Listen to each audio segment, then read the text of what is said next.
Om Brahmarpanam Brahmahavir Brahmagno Brahmanahutam Brahmaiva Tena Gandhavyam Brahmakarma Samadhi. Hari Om. So, I see some new faces and some old friends.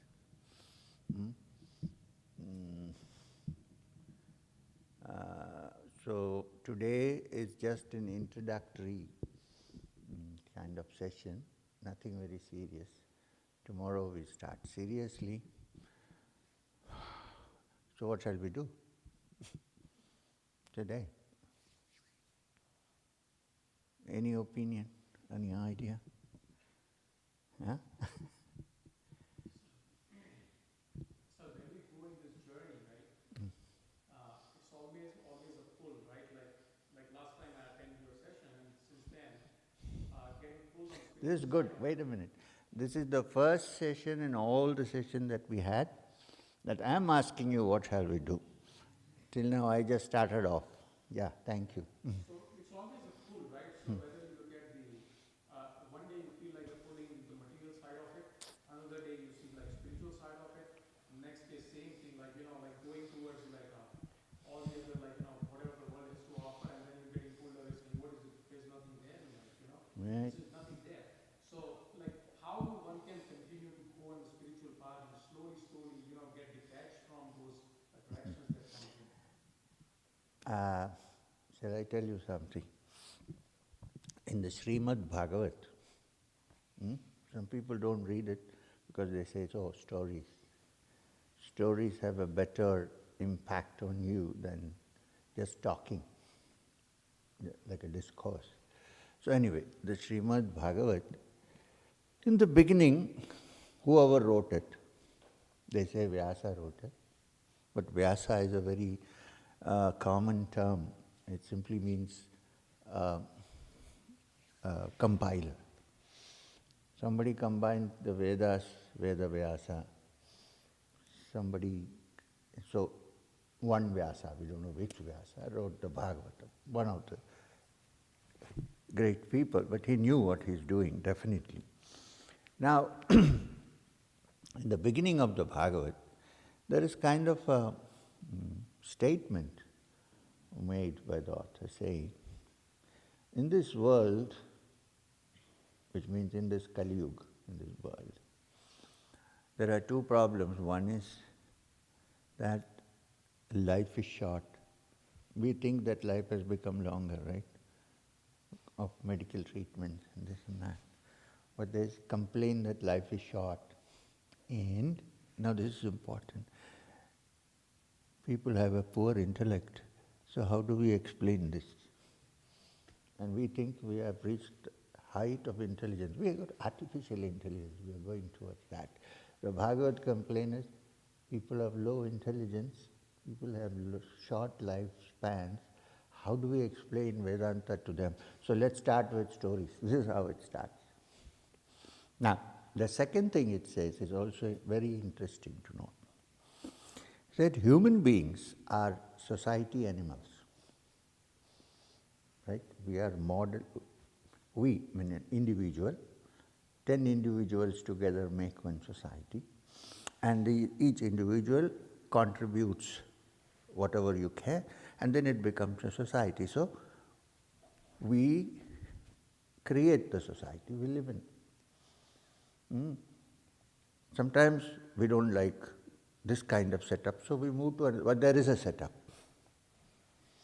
So, because human beings are social animals, so they can't live isolated from everything that is happening around, stay alone. There are rare exceptions. Exceptions like somebody like Emerson who went and stayed alone, or a great rishi who went to the forest. But generally, we like to live in society, and we follow the pattern which society puts forward, and we are in it. Yes, right or wrong, this is very clear. And therefore, we are likely to be molded. It connects to your question. We are likely to be molded, pulled, attracted by the society that you live in. So therefore, the society that you live in is mostly a profit-oriented, a media pliable. You get the word media pliable, profit-oriented, totally self-centered society. I'm not saying it's right or wrong, facts. And since we live in that, and since we cannot individually, we like to sometimes think individually, but then you get caught up because society decides many of the things that we do. In the evening, you think I am going to meditate, but then 5 friends call you and say, oh, let's have a drink. Meditation packed up. I'm not saying right or wrong, I'm just giving you the picture. So now this is the state of affairs in this world. Therefore, the Bhagavat advises something called sadhu satsanga. Sadhu satsanga means, while we cannot live alone and think individually and independently most of the time, sometimes yes. So we live in society and we do generally what society influences us to do. Suppose you have a society. Society is called a sangha in Sanskrit. And if that sangha has people who are on the spiritual path, and one person probably who has explored the spiritual path, then it becomes a sadhu satsanga. Sadhu is the one in the middle who's changed a bit. So therefore then what happens? Because we are oriented to society living, we leave this society and come to this society. But the compulsions of living in this world, you cannot always live with sadhu satsanga. So the other, now the Bhagavat calls it dursanga. Now this dursanga also pulls you to some side. Satsanga pulls you on the other. If you are inclined to satsang, like you come here and you see, this is a satsanga. I don't know how good a sadhu I am, but definitely it is satsanga. So, it is but natural that you are pulled on one side and then you want to come back again, and then you enter, you explore the spiritual path, you are on a journey, and then something else rises up and you go. It's normal. It's quite normal. Everybody has gone through this. Anyone who has got onto this path has gone through this. So what happens? So the sadhu satsanga is more important.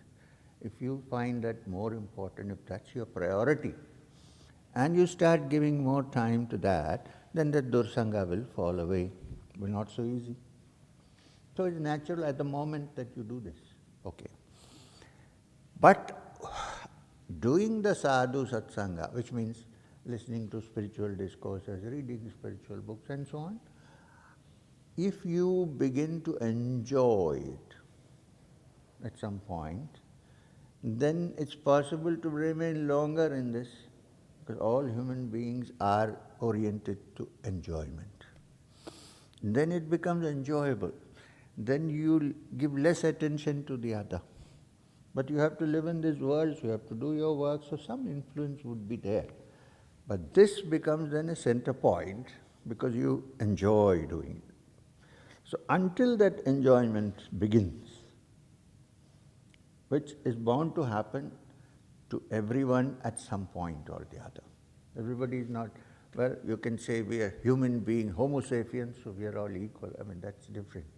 But we are not really, because everybody comes with a certain mindset based on genes, based on influences. I would say also based on past birth, which you don't have to believe because you don't know anything about it. So therefore we are all different in some way. Although we like to put ourselves into this bracket, we are all human beings. So we are all this. No, we are different. It's wonderful to be different. There is nothing wrong with that. In fact, in a school, in a kindergarten, teacher asked the child to make a sentence using beans, B-E-A-N-S. The child said, we are all human beings. all kind of human beings, okay? With beans or without beans. So, this is what happens, and it's quite normal. Until you invest heavily into this and begin to enjoy it, that will always come and pull you away. Even in the highest of cases, you're just going and you're on the verge of going, touching, and then something pulls you away. It happens. Even great saints, it has happened. You know, Oscar Wilde said, and it was later repeated to me by the present Pope in Rome when I met him. For a long time I thought it was the original, till I discovered it in Oscar Wilde. And he said, every saint has a past, and therefore every sinner has a future. So that's heartening words. We should think of that and try not to fall back. But in this world, it's better to balance. This is not a world where you can leave everything and go up to the forest for sanya. We need to balance, because this is how society is these days. So, I think maybe I not answered your question. I've given you food for thought. No, it is, sir. And I think that is what goes next one is like similarly in line. It's like when you... Can we ask somebody else? Yeah. Yeah. It's a sort of a continuum to Okay. his question. So you see you have linked now. With your blessings. Huh? Please speak about love without attachment. How do we attain that? You know, if love is love, when you love a person, you're automatically attached to that person. What does it actually mean? What you asked just now, to explain it is a tall order, and to live like that is a tall order. Let me tell you this. Because if you look into most things we call as love, most things, please, no offense to young people who are in love, but what we see is usually connected to some personal fulfillment. And when you're very young, even though we talk about deathless love and so on, it's probably hormonal also. We may talk about poetry, love poetry, Wait a minute, let me explain. Now, so it's difficult in this world to find something like that, pure. Okay, parents. Now that is love, it's attachment, let's say. This is also because of your biological and genetic link to your parents. It's but natural. Even animals have that. Somebody says, okay, I am a very good person. I do my job, I come back, I look after my kids, fine. The monkey does that, the hen does that, the lion does that, everybody does that, right? So it's not a big deal. It's built in the system. It's a genetic affair. It's a hormonal affair. You're a child, so you're attached to the child biologically. It's natural that you look after it. But tomorrow if you decide, I will look after my neighbor's child, not because there is any biological link, but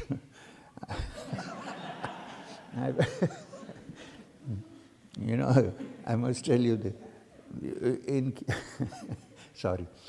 Kerala, there is a famous Malayalam singer who sings beautiful classical music. By birth, he's a Christian. Yeshudas. So I used to know this guy for many years. He married actually my friend's sister, and we know each other. So those days, whenever he used to go for those midnight songs in some places, late night, I used to go with him. We had fun. He was a very spiritual-minded person, many discussions. So one day we went to a house and there was two things shocked him. One, his ego was shocked because he went to a little boy who at that time, because nobody was sleeping at home, so he came out with a cricket bat so he went to him and he said, "Oh, hello," in Malayalam he said, "How are you? What's your name?" This guy put the bat and looked, Who the hell are you? Why are you talking to me? He said. So one hit, and next he goes into the house, and a little boy comes, and the parents, the house people who live there are around, and he says, "Oh my God, this boy looks so much like his father," and the wife says, "He's the neighbor's child." So, you know what I mean. So, it's not that. I'm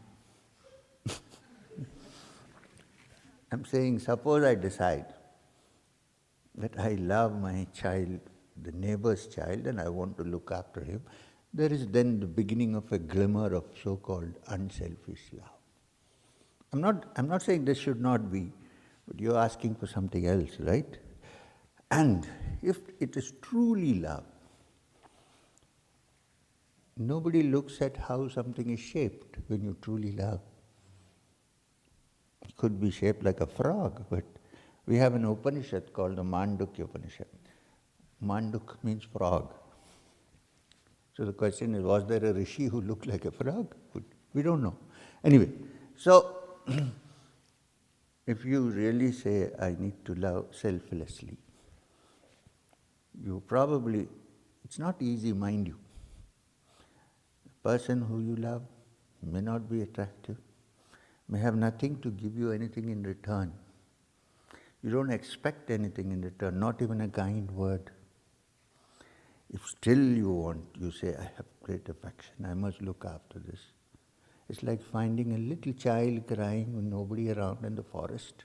It can give you nothing, but you want to look after the baby, right? So when these emotions come, I would call it refined. Your affection and love is becoming more refined, not so self-centered.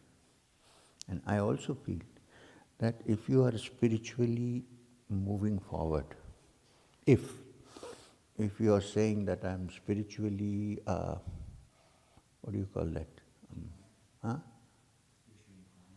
No, if I am inclined, of course, but if I feel that if I am spiritually progressing, and if my heart is not able to have these emotions of love and affection and helping people for no reason whatsoever, then believe me, you're not spiritually progressing anyway.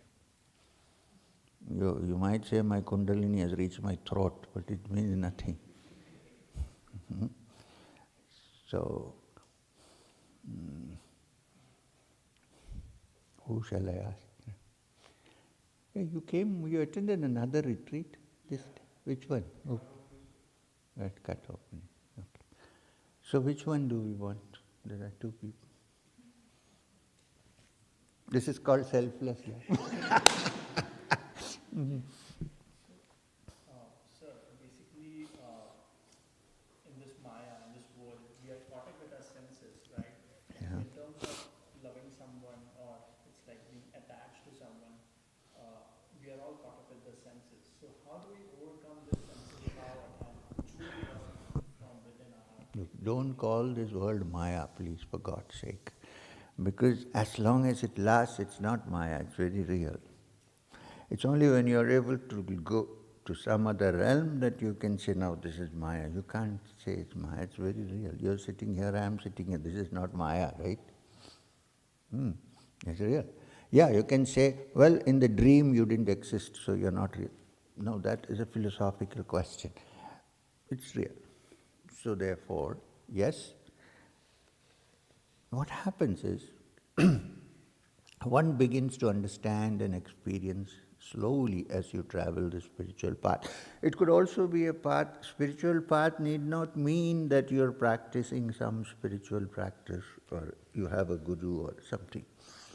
It could also mean that suppose you're so involved in studying music, for instance, let's say, and you're so absorbed in your music. While you're practicing, while you're singing, totally there. You don't care that you don't go to work, you're losing money. You don't care that people don't like you because you're no longer mixing too much with them, but you're fully involved in that music.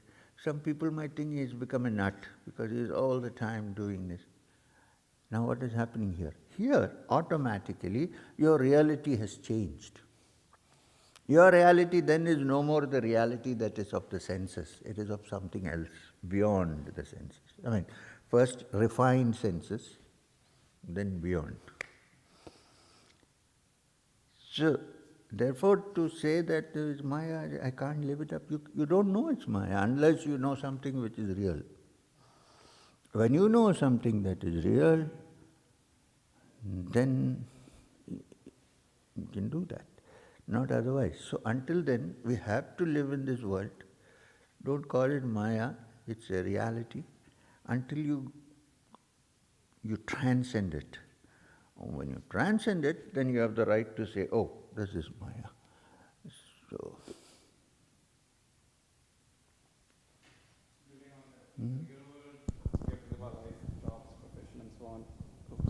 what do you do? I work at Google. I'm a product manager. With what? At Google, I'm a product manager. Google, okay. The new God, capital G. Sure. Yeah, you can hear. So you have to make choices in that real world. Yes. Some of them are good and some of them are pleasant. I agree. So this is what we studied in the Katho Upanishad. How do you figure out what's good and what's pleasant? That also was explained in the session, but so what he's saying is that we did the Katho Upanishad. This subject was discussed, this question. In this world, as we live, we face both good and the pleasant. Always, it's not necessary that the pleasant is always good. And it is also not necessary that the good is always pleasant. So the Upanishad says, use your discrimination and choose what is good as opposed to what is only pleasant. There are rare cases where good is also pleasant. Like, when you meditate, you enjoy. Now, to meditate is good, but you are also enjoying the pleasant bliss of meditation. So, where you can get in this world both together, great. Where you cannot, concentrate on what is good and don't get caught up by what is pleasant, thinking that what is pleasant is also good. This is the discrimination that one needs to use while living in this world, because you're faced with both. Of course it's hard to differentiate as your mind becomes subtler and subtler through a meditative practice or through japa or something like that is required. The other day somebody was raving about some book. I went to Tampa for 2 days because somebody was sick and he is recovering and he felt that my presence, if I talk to him, he will be fine, better and so on. So I went and spent 2 days. Old family friends from Andhra Pradesh and so on. Well-educated, wealthy people, so on and so on. Well, I didn't bargain for it that in the evening at 7 his meditation is scotch. But I said, okay, fine, let him carry on with his thing. I don't have to join. But I have my scotch, I have drunk it long ago, and it's still in my head. I don't have to drink anymore. Not scotch, something else. We need something, human beings. If you're not intoxicated in something, you're likely to look for something else. So they were raving about some new book on building up your future and becoming positive, moving forward, mostly wealth making and so on. So I was curious, what are you talking about? So the book was lying there, so I forget, something about 3 steps, it's called, something like that. So I, sitting there, they have a nice sit out, which is on the lake, and the other side is a golf course. I resisted going there. I just sat for 2 days. I said, I'm not doing anything. And so I took this book and I was looking through it. It was very funny. Not funny, I mean interesting. He says, this guy has researched the life of all successful people, successful in the worldly sense. And he says that all their great ideas came when they were silently doing meditation. And he also says that he has figured out how to meditate. Watch your breath, he says. Now, he's not a spiritual person that way. You see? So, you need to figure out some way. I'm sure many of you want to read that. No? Okay. Because when we say meditate, watch your breath, we're not so happy. When a person, you can build your wealth by doing this. So, we have been saying meditate, meditate, meditate for so long. We have been saying human life is so uncertain. Today's person may not exist tomorrow. Nobody believes that. Then COVID comes and everybody believes it. Right? So, I have survived, huh? All of you have survived, so we are lucky. So that's good. So that's what it is. It takes time. You need to be careful. At your age, if you start looking at this, then I'm sure you will be able to settle matters nicely. You don't have to leave Google to meditate or become spiritual. That's what I'm trying to say. Because if you leave prematurely, you will go back. But when you have settled everything and say, now it's time, then you will not have the temptation to go back. So, don't do anything prematurely. Stay, do your things, try to change your life. As you change your life and you really find that now, I'm comfortable in this, I've set in this, then you can discard things if you like. You may not even want to discard then, because if you can use it for a good purpose. But this is not discouraging you from spending a couple of days in solitude when required. It's great. While you're on this world, always find some time where you can be with yourself. Solitude need not be the Himalayas. It can be anywhere. Find a place where you can sit quietly, not talk to anybody, relax. Allow your mind to be just quiet. Watch the birds, watch the sunrise and sunset. Feel the breeze as it comes through the trees. If you are inclined, chant some Om or watch your breath. You see, that works more wonders than reading a big volume. So, I'm not saying don't do that. You should. This is nice. But to prematurely, this world is an illusion, doesn't work that way. Doesn't work so easily. Right?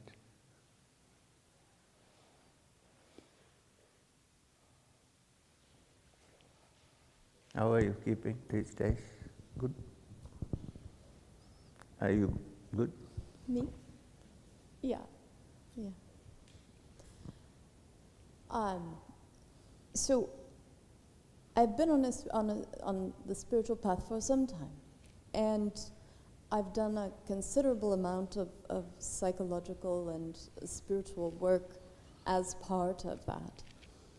And I've had a lot of purification happen as part of that, that I'm considerably aware of the process. What I find is that I still have a significant amount of anxiety and fear that I have, I feel like the spiritual understanding that I have garnered and the experiences I've had, that the anxiety and fear is holding on and it doesn't sink with the spiritual knowing, I guess is the say, right? That I'm sort of, why is this, and it's sort of, why is this still in my psychophysiology, I think is the question, and is it simply a matter of, I probably know the, just continue on with the sadhana, but why is this sticking on? I need to ask you one question. Were you always anxious before you started the spiritual practice?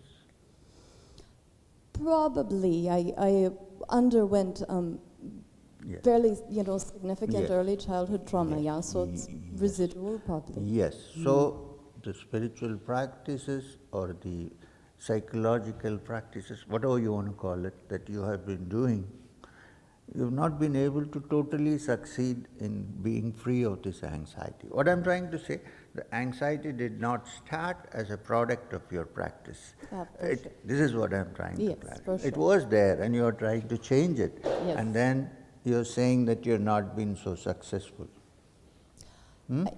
I would say from where I started, I've It's been... better.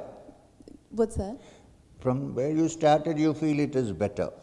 Absolutely, but not where I want it to go. be.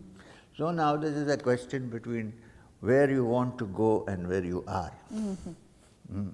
Now we need to look at this to think if it's a good idea to set apart this idea of where you want to go and settle down in where you are completely. I don't know if, instead of projecting a goal, which of course is, since you have not reached the goal, it's a product of your own mind that this could be the goal. And you're finding that you're not going there, there is this anxiety. So set at rest your idea of the goal and say, I'm going to do this. Let me see where I go. I hope this will work. The thing I've heard is this, face the fear or face whatever it is. It's not that. I'm not talking about that. It's not facing the fear. It's what I'm trying to say is keep away this idea you have formed about the goal based on various readings and talks and things like that, and say, here, I'm just doing my practice. Let me settle down as I am and see where I move from there. Change your thought process a bit. And maybe in 10 minutes you might find things are better. Because the anxiety of not reaching there won't be there. That is one less major anxiety. Maybe other, but then we can deal with it as it comes. I think related to that, the other piece I see is that when I have that anxiety, I don't want it to be there, and I don't know that if I can just maybe have more acceptance. Yes, try to be there and see what happens. Try. Sometimes when you face it, then it goes. We're avoiding facing it because we're looking for a substitute there, which we have imagined which we have worked out based on various things we have read and seen and heard. So can we say, yeah, all that on one side, let it be. So may I just be? Somebody called it blissfully be. Be. Perhaps it will work. You have to see, look, I never say anything which is, I say is 100% going to work. But we need to work and figure out if it works. Right? I am a happy man living in constant uncertainty, which actually is a fact of life. We'd like to think that life is very certain, this. It's not so. And when you begin to enjoy, you're in the flow. Nothing happens. Things go on. Let's try. Anyway, you'll come back again, I know. So, you have had one drink, and you'll probably want some more. So, now we have exactly 5 minutes for this introductory, not session, but introduction to each other. So we can have one person and deal with that. There are multiple hands that are coming up. What do you suggest? Shall we give it to a lady or a man?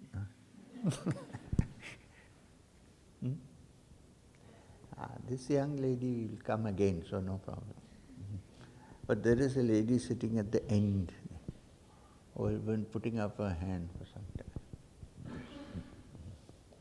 This young lady, she's here, we can talk to her. Namaste, Guruji. Where's your dad? Huh? Namaste, Guruji. I'm very, very happy to be here.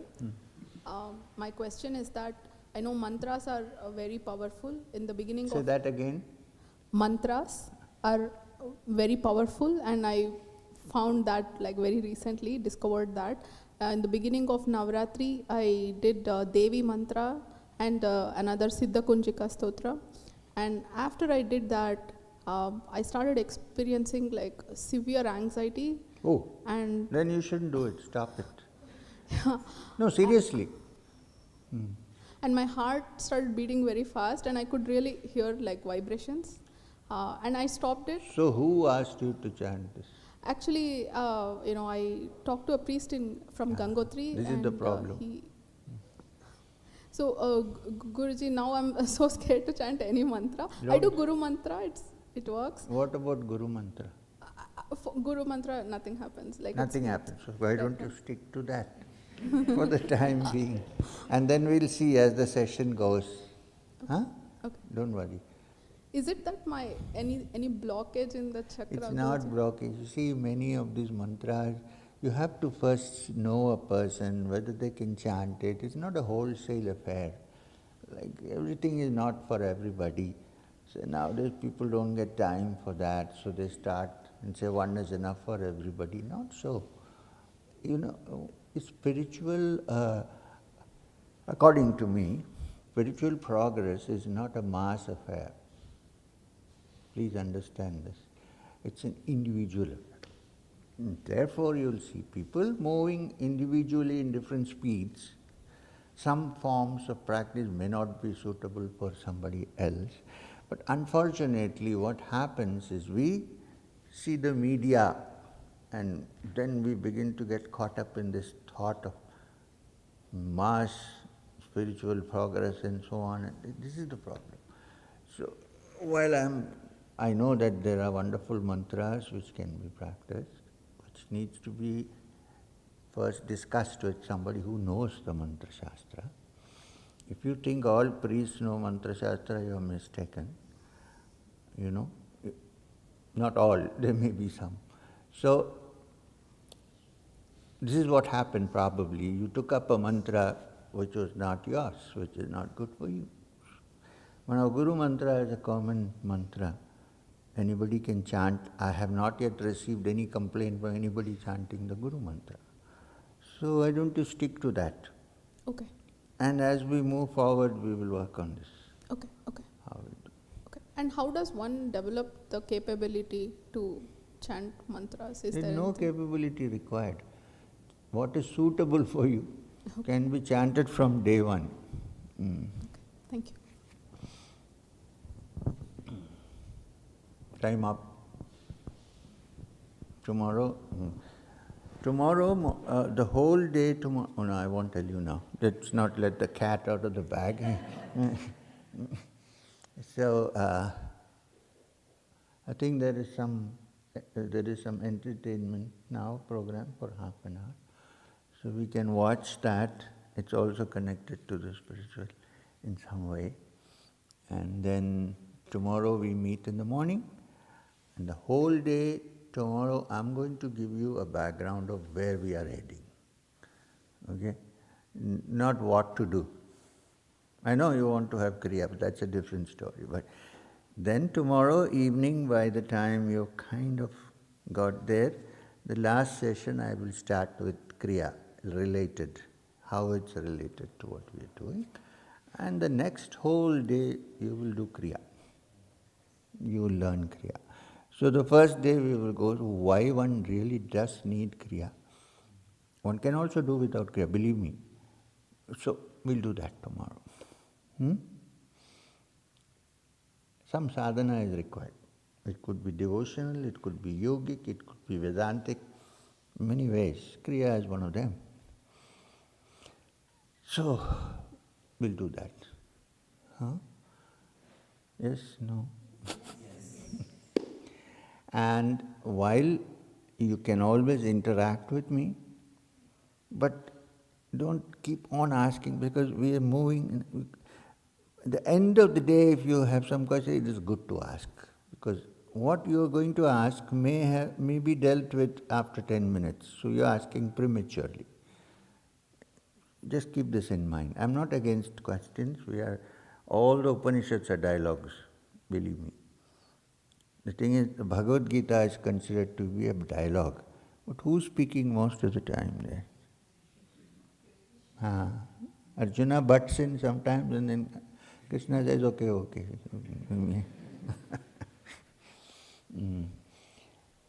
See, we'll come back in 10 minutes. Thank you.